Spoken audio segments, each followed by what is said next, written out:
buenas tardes. Seguimos con nuestras entrevistas a personajes ilustres. En esta ocasión vamos a entrevistar a don José Joaquín Gallardo, un decano desde hace 24 años, decano del Colegio de Abogados de Sevilla. Y hoy pues yo creo que nos va a hablar de toda su trayectoria en este colegio, en este decanato, que ahora lo cede próximamente. Don José Joaquín, muy buenas tardes. Buenas tardes. Parece que fue ayer, pero son 24 años y algunos días ya para entrar en la Cuaresma. Efectivamente, a punto de entrar en la Cuaresma, y en Cuaresma, mire, es Martín. A don José Joaquín le tocó un momento duro también entrar cuando fue delegado, en este caso decano del Colegio de Abogados. Además estaba en plena corrupción casi todo lo que había en Sevilla. Después le tocó la transición de la parte telemática, que los juzgados transigieron de la parte oficiosa de presentar todo a través de folios. Todo eso fue un proyecto realmente importante y ha traído como consecuencia mucha más agilidad en el colegio y el decanato, ¿no? Bueno, el colegio se ha transformado radicalmente, qué duda cabe en estos 24 años, como se ha transformado la vida toda, la vida social, la vida de Sevilla y la vida de la justicia, a pesar de todos los pesares. Pero el colegio es radicalmente distinto. Lo que habría sido tremendo es que nos hubiésemos mantenido anquilosados en aquel colegio de 1995 a cuyo decanato yo llegué. Bueno, ¿y de turno de oficio qué sabemos? De los turnos de oficio sabemos que se continúa sin valorar en todo lo que merece. Sabemos que los políticos en toda España, no solo en Andalucía, continúan sin valorar ese servicio público fundamental en un Estado de Derecho que prestan los abogados muchas veces a costa de su propio bolsillo. Y esto sigue sin resolverse. La ciudadanía puede acceder en buena medida a los juzgados y tribunales, puede recibir tutela judicial efectiva, como la Constitución proclama, gracias a compañeras y compañeros que, actuando de oficio, llevan sus asuntos a sede judicial y defienden sus derechos e intereses. Es un servicio público fundamental, las 24 horas del día, los 365 días del año, y sin embargo, insisto, los poderes públicos no acaban de valorarlo en lo social y en lo económico como la justicia gratuita se merece. Una figura también un poco anglosajona, pero ya aplicada aquí al derecho en nuestra España querida, la intermediación. La mediación es un tema del que se está hablando mucho, se viene hablando mucho y últimamente mucho más aún, puesto que hay un anteproyecto, que probablemente quedará en eso, el anteproyecto del actual gobierno, con la que pretende potenciar la mediación como fórmula extrajudicial para evitar conflictos. Se suele decir erróneamente que la mediación no acaba de cuajar en la sociedad española porque los abogados tenemos intereses en contra de que funcione y sea efectiva la mediación como fórmula de solución de conflictos. Esto no es así. Los abogados resolvemos extrajudicialmente muchísimos conflictos cada día en nuestros despachos a través de conversaciones entre nosotros, entre compañeros, conversaciones confidenciales en las que procuramos acercar las posturas de nuestros clientes, en las que procuramos buscar puntos de encuentro para evitar el conflicto radicalizado ya, o radicado, mejor dicho, en sede judicial, o para poner punto final a ese conflicto cuando ya estamos ante los jueces y tribunales actuando. Los abogados resolvemos a diario muchísimos conflictos gracias a nuestras negociaciones entre compañeros. Que son estrategias de negociación. No son mediación en sentido propio, pero es una fórmula mucho más directa para resolver el conflicto, porque cuando los abogados hablamos y vemos que no hay posibilidad en ese concreto asunto de encontrar un punto de encuentro, entonces por muchos mediadores que usted introduzca entre las partes o que usted ponga al servicio de las partes, dificilísimamente se logrará una solución al problema. Creo que es más un problema también de carácter andaluz, de carácter español, que somos muy poco, nos mueve mucho más la ira y el odio en un momento determinado que la razón, ¿no? Sí, somos muy propensos, o especialmente propensos a decir hasta el final. Antes se decía hasta el Tribunal Supremo, ahora se dice hasta Estrasburgo. Bueno, mire usted, ahí los abogados tenemos un papel importante y venimos desempeñándolo. Ahí los abogados procuramos llevar las pretensiones de nuestros clientes al cauce de la realidad y al cauce de la concordia. No es verdad que al abogado le interese tener pleito sobre pleito en un mismo asunto. Eso no es absolutamente cierto, ni muchísimo menos. Al abogado muchas veces le interesa, desde todas las perspectivas, poner punto final lo antes posible al conflicto, solucionarle al cliente el asunto que le preocupa y ocupa lo antes que sea posible, y si es factible, pues por ejemplo en sede penal, lo importante es procurar que se archive las actuaciones respecto de la persona acusada, por ejemplo, ¿no? Sin tener que padecer la pena de banquillo o sin tener que someterse al acto del juicio, que siempre es sumamente traumático. Los abogados queremos lo mejor para nuestros clientes, que no le quepa duda a nadie. Asignatura pendiente, la Ciudad de la Justicia. Madalena Álvarez tuvo su oportunidad en un momento determinado y decidió llevarse todo el caudal a Málaga. Se quedó Sevilla huérfana a través de esta ciudad tan importante y tan necesaria, porque lo que hay es muy pequeño, está todo desunido y no hay un control único, sino que están diferentes estadios, ¿no?, de trabajo, ¿no? Sí, y Madalena Álvarez, la primera consejera de Justicia de la Junta de Andalucía, fue justamente la única que yo he conocido que verdaderamente apostó por un proyecto, aunque perdió en el debate político, como bien dices, con Madalena Álvarez, que en aquel momento se llevó absolutamente todo a su tierra natal, a Málaga, y allí están con su Ciudad de la Justicia, y aquí estamos 20 años después, hablando por hablar, que no más en este tema. La consejera Rosa Aguilar, la última, ha hecho también un esfuerzo, pero sin éxito. En definitiva, los sucesivos gobiernos del PSOE no han hecho absolutamente nada. Esa es la conclusión. Por una u otra razón no han hecho absolutamente nada y no hemos avanzado absolutamente nada en todo este tiempo. Estamos como al principio, pero peor. José Joaquín, me gustaría que nos explicara de una manera sencilla las funciones más importantes que hace el Colegio de Abogados y también el equipo, cómo lo está organizado, el organigrama. Bueno, el Colegio de Abogados es una corporación de derecho público, pero de base asociativa. Es decir, nuestros compañeros son la razón de ser de la institución en cuanto profesionales que ejercen la abogacía. Nosotros estamos al servicio de la ciudadanía, sirviendo a los abogados en el ejercicio del derecho de defensa de los ciudadanos. Por eso a mí me gusta decir, y creo que no estoy equivocado ni mucho menos, que el Colegio de Abogados es el punto de encuentro de la ciudad con el Estado de Derecho. Gracias a los abogados, los ciudadanos pueden reivindicar sus derechos y libertades, pueden acceder a la justicia, pueden reclamar justicia y pueden hacer valer sus derechos. Es básico y fundamental. Desde esa óptica y perspectiva, el colegio tiene como primera función velar por el ejercicio deontológicamente correcto de la profesión. Tiene también como función preservar la independencia de los abogados cuando están ejerciendo las funciones propias de la abogacía y actuar cuando es menester amparándolos frente a poderes públicos que en ocasiones tratan de perturbar esa independencia o tratan de confundir, por ejemplo, suele ser algo demasiado habitual por desgracia, tratan de confundir al abogado con su cliente, cuando el abogado no es más que la prolongación procesal del cliente, porque así lo quiere el propio Estado de Derecho. Estamos en un país excesivamente garantista, ¿no? Las garantías nunca son excesivas, querido amigo, querido Carlos. Nunca. Jamás, jamás. Yo lo que quiero son garantías, claro que sí, para los ciudadanos. Son miles de puertas abiertas, ¿no?, que quedan siempre, ¿no? No son miles de puertas, son miles de cautelas. Si quieres hablar de miles, pues miles de cautelas para evitar que se cometa la enorme injusticia de condenar a un inocente. Es que en el Estado de Derecho es fundamental la persona, como es natural. Toda la estructura del Estado está al servicio de la persona, la justicia al servicio de la persona, la ley, los abogados, todos al servicio de la persona.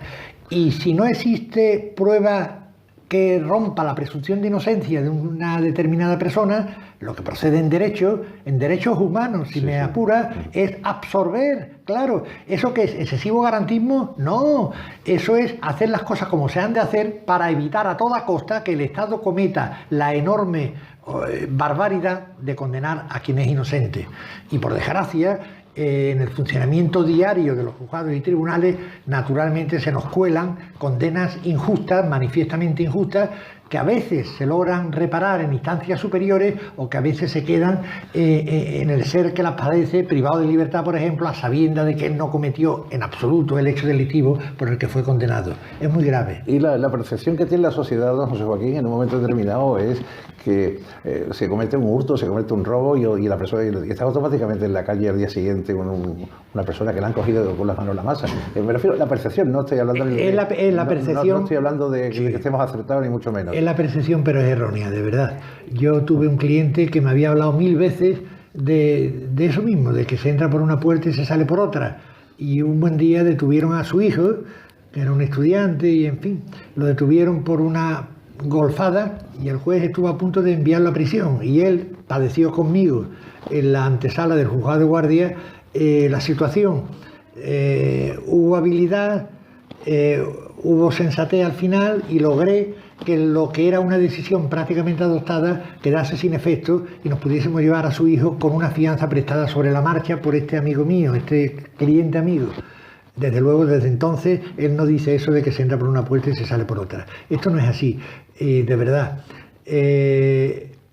Lo que sucede es que hay hechos delictivos de ínfima importancia que no pueden conllevar la prisión preventiva. Es lógico y normal, porque son de pequeña importancia.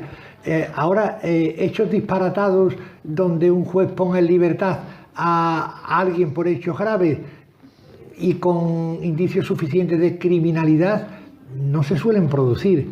Yo creo que la justicia hay que verla desde lejos, pero también hay que acercarse y aproximarse. Cuando se está cerca de la justicia, les aseguro que a cualquier ciudadano le da miedo, le causa pavor, y cuando se está cerca de la justicia penal, la privación de libertad es algo que se palpa.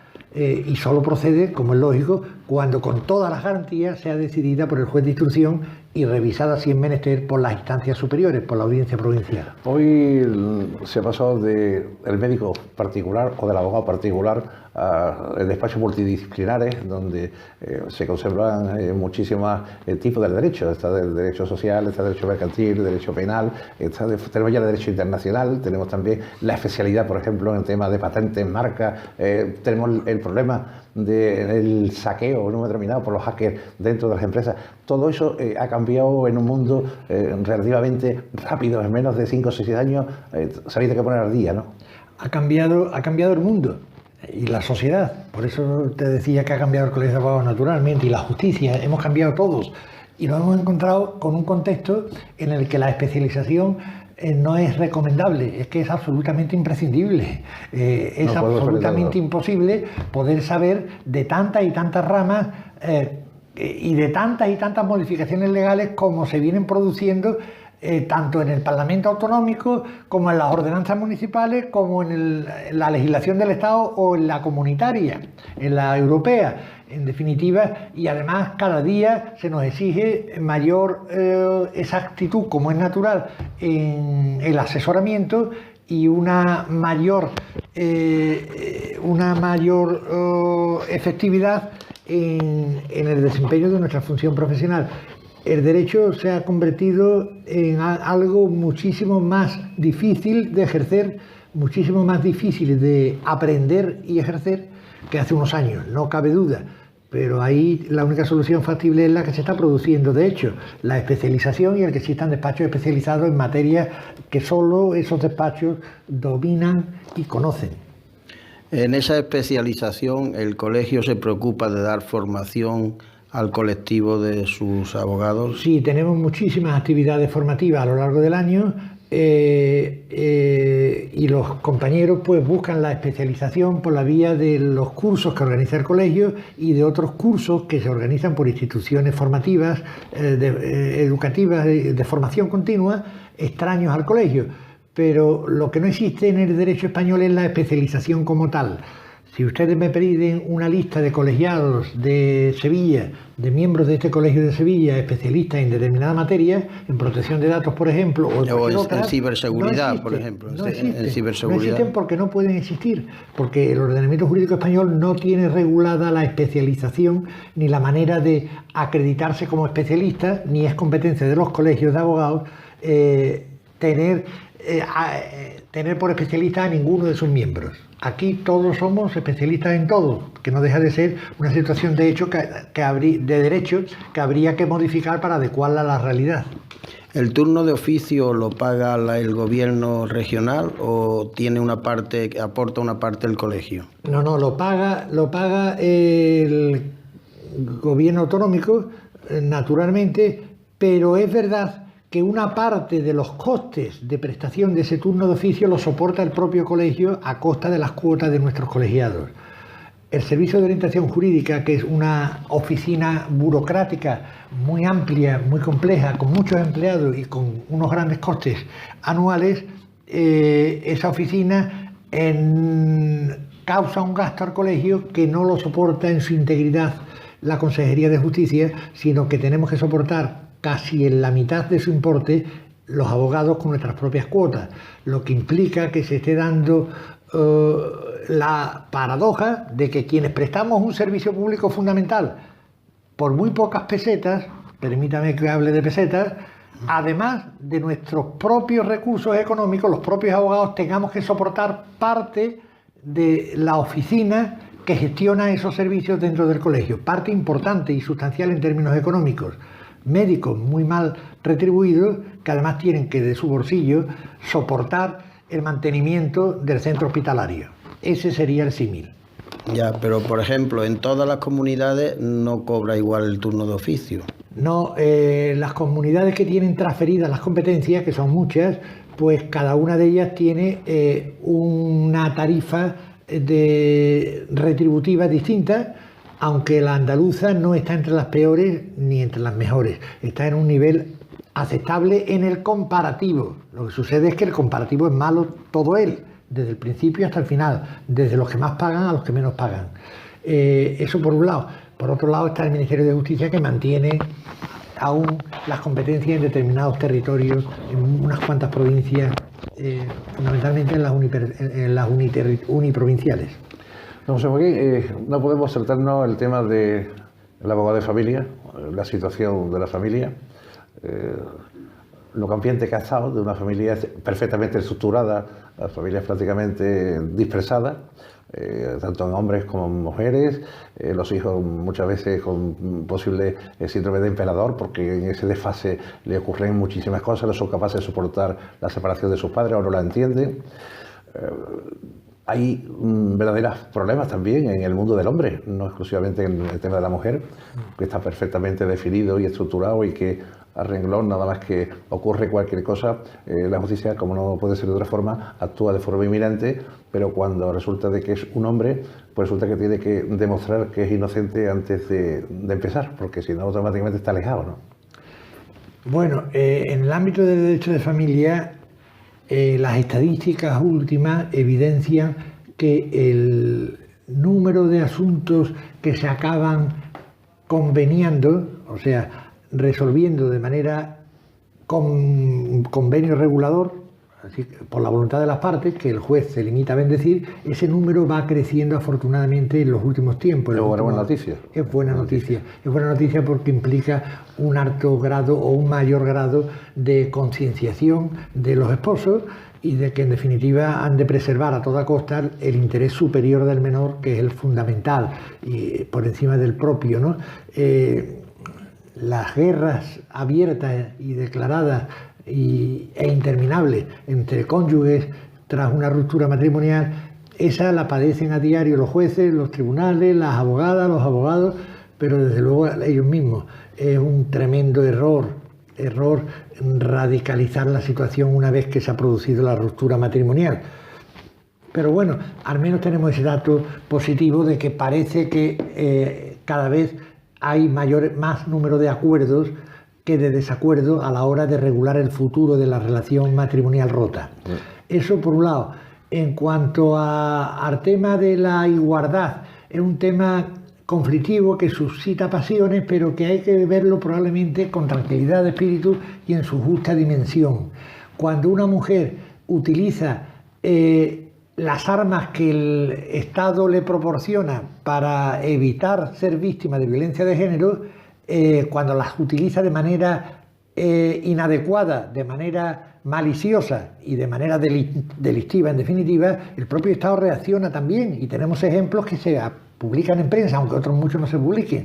Es decir, la mujer que miente y que cuenta una historia absolutamente falaz sobre un supuesto maltrato que nunca se produjo, esa mujer muchas veces también acaba siendo penalmente perseguida. Y esto hay que recordarlo porque es así.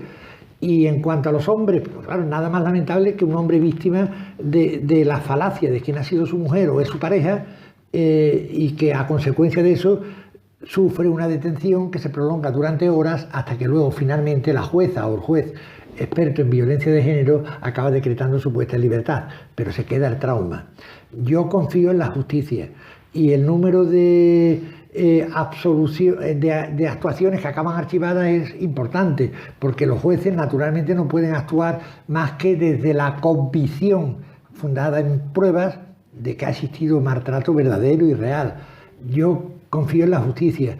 Cuando se alzan las voces que reclaman igualdad, por desgracia, cada vez que pretendemos hacer un pronunciamiento en ese sentido, o al menos cada vez que yo lo he intentado, resulta que me he topado con una tragedia, con una noticia, con un crimen machista en portada esa misma mañana, claro, y así no se puede avanzar, así no se puede avanzar. Hay que ser razonable en este tema.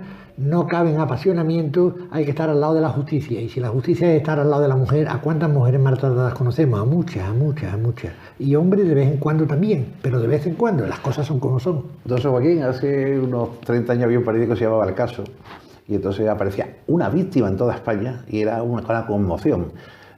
Yo creo que esto debe convenir, sobre todo en la situación actual, sobre todo en la medicina preventiva de abogados de familia, es que hay una falta de valores tremendo, una falta de respeto tremendo, y ante esa falta de valores todo no va con la razón, va con la violencia, ¿no? Con la fuerza. Por supuesto, por supuesto. Todos tenemos que ser pregoneros de paz, no cabe duda, y los abogados más aún. Y a mí me encantan las compañeras y los compañeros que tienen esto muy claro y que desde luego en cualquier tipo de conflicto propugnan la paz.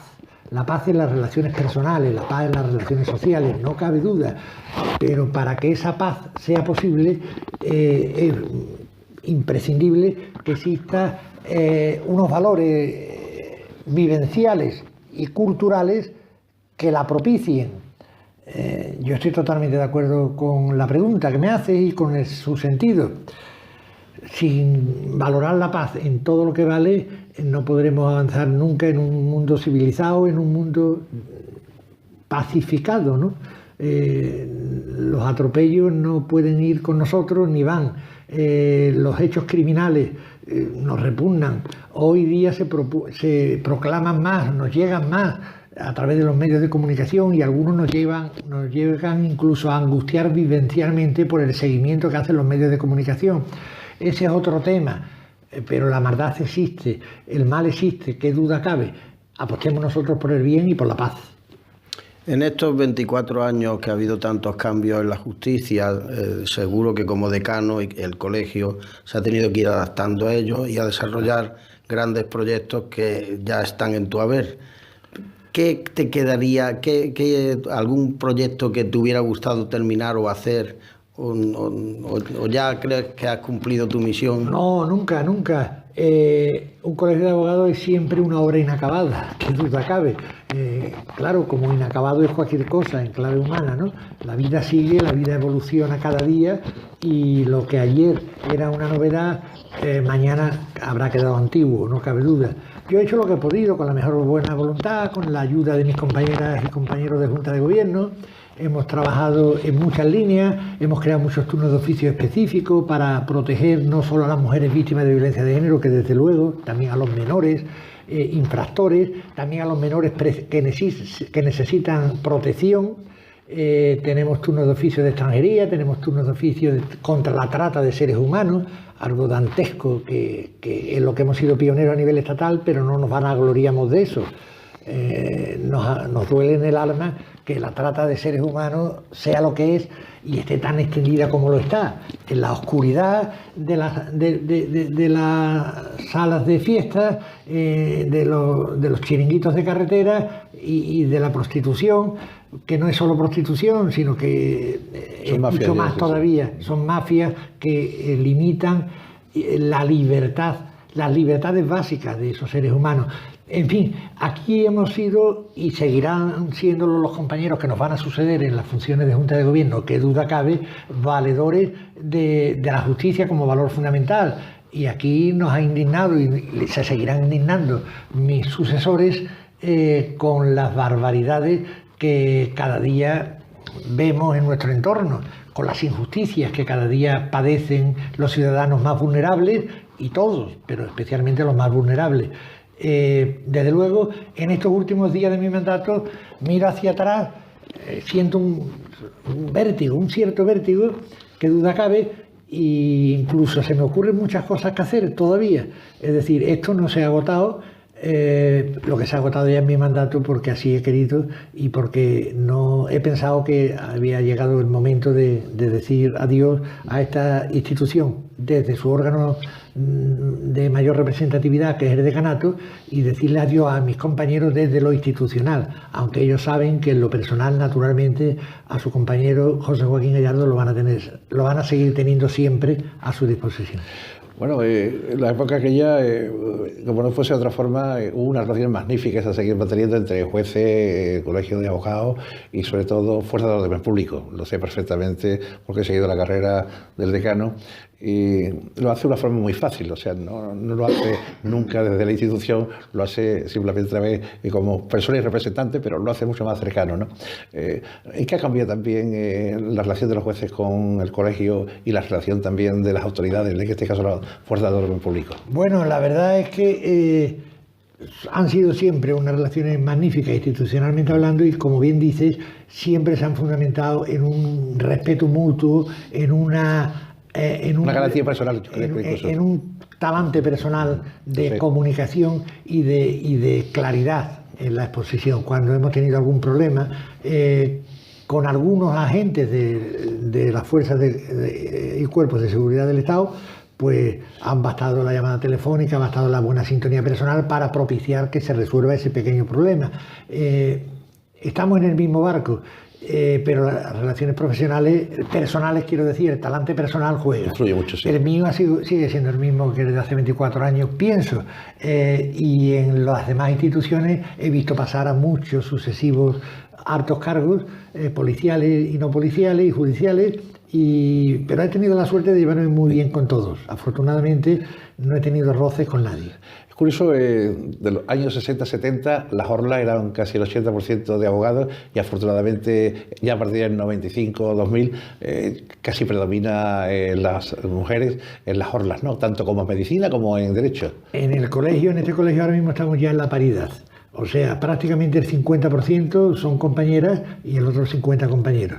Y yo los quiero tanto, lo mismo, exactamente igual a unas, aunque me gusten mucho porque son encantadoras, como a los otros, a los que también quiero, a pesar de que son feos. Sí, de todas maneras, tenemos una playa de gente brillantísima también, es decir, que lo mismo que han estado los grandes médicos y los grandes abogados, y los grandes médicos en aquella época, yo qué sé, Sarapico, como ya está Jiménez, como podíamos estar los grandes, o los grandes abogados y demás, padres de la Constitución española, que sin ellos ahí estaba Galés, estaba muchísima gente que participaron.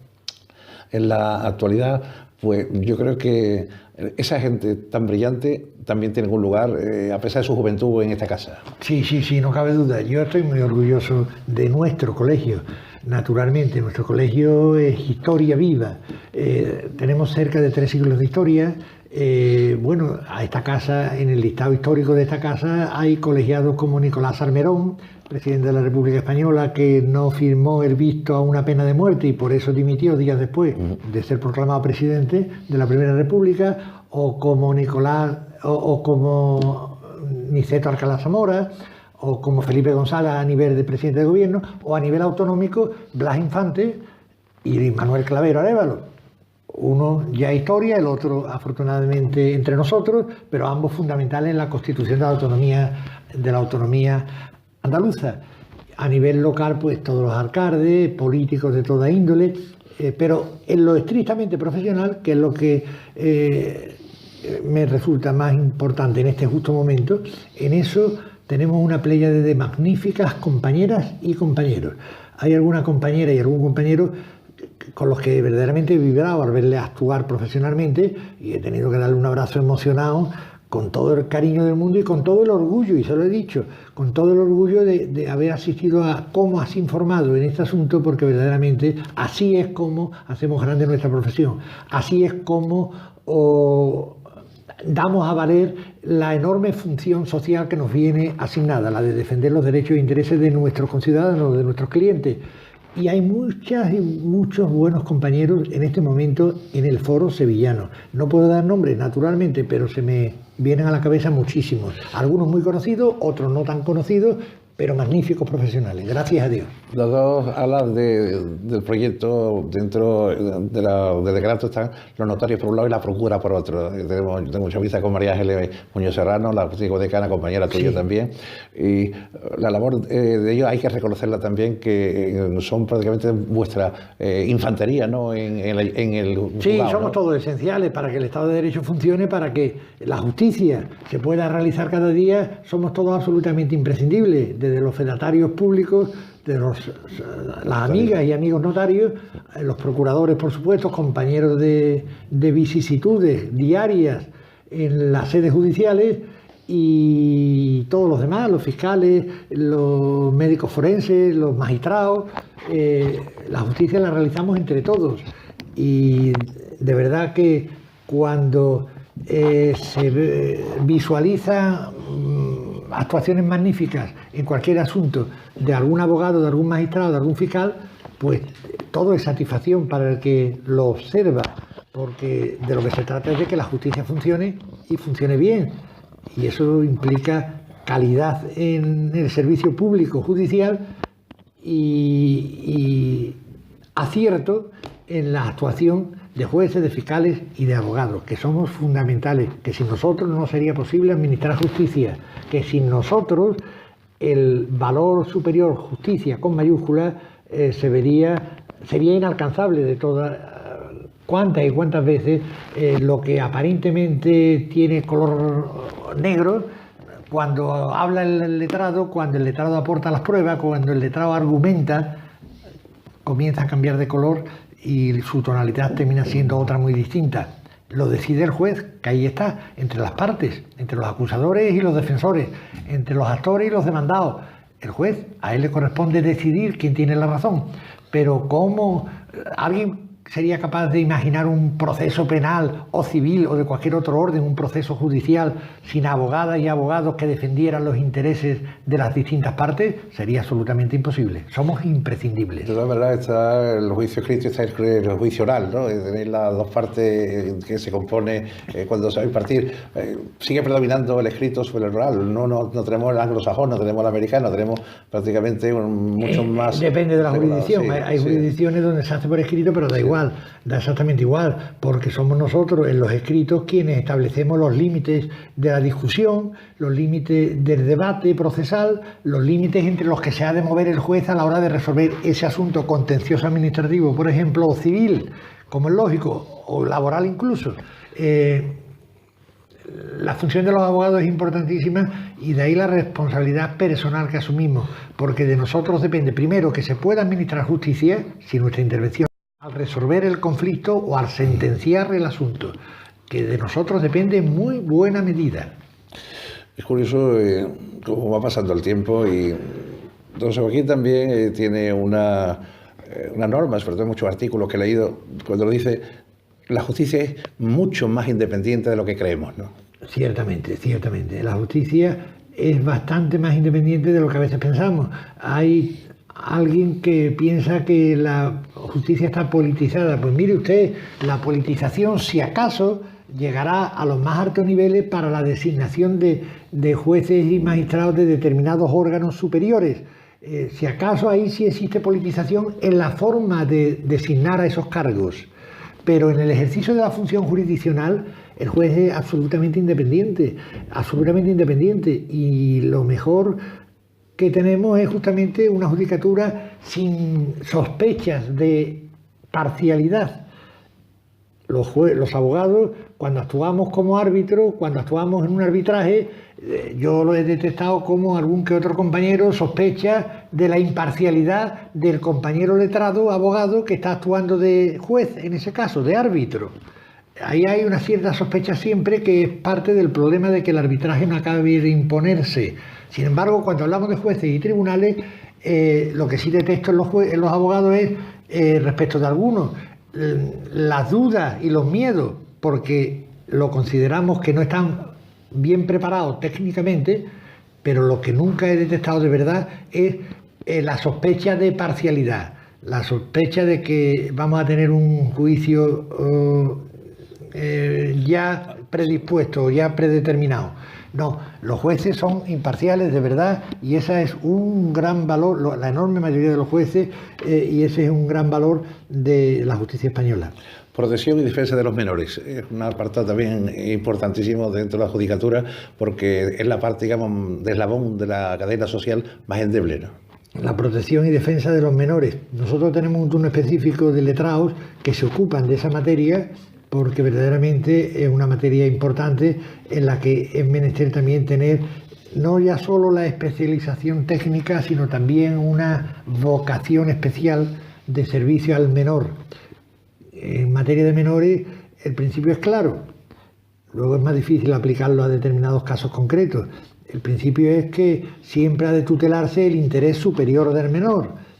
El interés superior del menor quiere decir que ante ese interés superior que ha de definir el juez, cuando le corresponda ser quien decida, ante ese interés, pues cede el de los padres, cede el de los familiares, y han de ceder todos los demás intereses.